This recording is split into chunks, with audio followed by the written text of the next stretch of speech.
Hello everyone, আশা করি সবাই ভালো আছেন।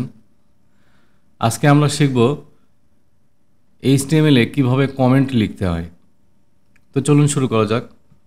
এখানে প্র্যাকটিস এইচটিএমএল নামে একটা ফোল্ডার আমরা গতদিন ক্রিয়েট করে রেখেছিলাম। এই ফোল্ডারটার ভিতরে আমি ঢুকছি। এখানে abc.html নামে একটা ফাইল ছিল, এটা আমি ভিএস কোড দিয়ে ওপেন করছি। এখানে রাইট ক্লিক করলে ওপেন উইথ কোড ক্লিক করলে এটা ভিএস কোড দিয়ে ওপেন হবে।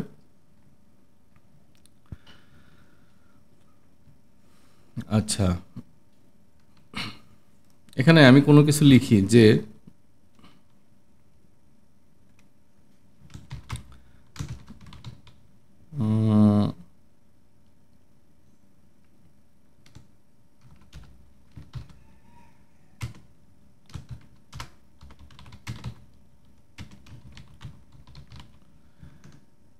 এটা লিখলাম, লিখে আমি যদি একটা আউটপুট দেখি,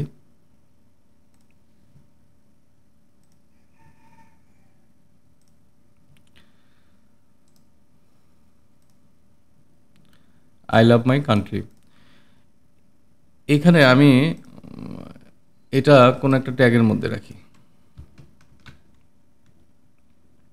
H1 একটা HTML এর ট্যাগ, এটা দিয়ে কোনো হেডিং লেখা হয়। এর মধ্যে আমি এটা রাখলাম। এখন আমি চাচ্ছি যে এইখানে যেটা লিখছি সেটা আমার বোঝার সুবিধার জন্য আমি রাখবো। এটার কোনো আউটপুট রিফ্লেকশন হবে না, আউটপুটে কোনো কিছু হবে না।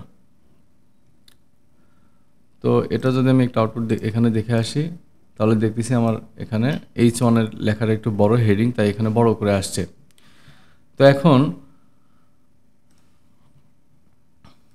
এখানে আমি যদি চাই এই লাইনটা এখানেই থাকবে কিন্তু আমার আউটপুটে এটা দেখাবে না, সেটা আমি করতে পারি, সেটা বলে কমেন্টিং। তো এটার জন্য একটা লেস দেন, একটা আশ্চর্যবোধক চিহ্ন দেব আর দুইটা হাইপেন দেব, দিয়ে আমি যেখানে এটা হচ্ছে শুরু, এটা আমার কমেন্টের শুরু, আমি কমেন্টটাকে যদি শেষ করতে চাই তাহলে শেষ করব এখানে H1 ট্যাগে সবার শেষে ডাবল ড্যাশ একটা গ্রেটার দেন। এখানে যদি আমি কোনো কিছু লিখি,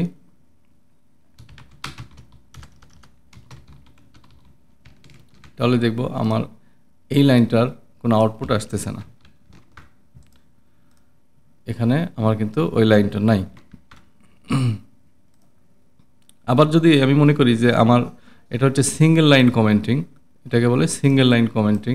আমি যদি মনে করি মাল্টি লাইন কমেন্ট হবে, অনেকগুলো লাইন থাকবে, সেগুলা সবগুলা লাইনে আমার শো করবে না, এটা শুধু আমার বোঝার সুবিধার্থে আমি এডিটরের মধ্যে লিখে রাখবো। তো এই অংশটুকুকে আমি যদি এইখানে রাখি, তাহলে আমার এখানে যতগুলো লাইন আছে সবগুলো লাইন আমার কমেন্ট আকারে থাকবে, এটার কোনো আউটপুট আমরা দেখতে পাবো না। এখানে যদি রিলোড করি, এই যে কোনো আউটপুট নাই কিন্তু। তো এইটা হচ্ছে আমাদের সিঙ্গেল লাইন কমেন্ট, আর এইটা হচ্ছে আমাদের মাল্টি লাইন কমেন্ট। তো ঠিক আছে, আজকের ভিডিও পর্যন্তই।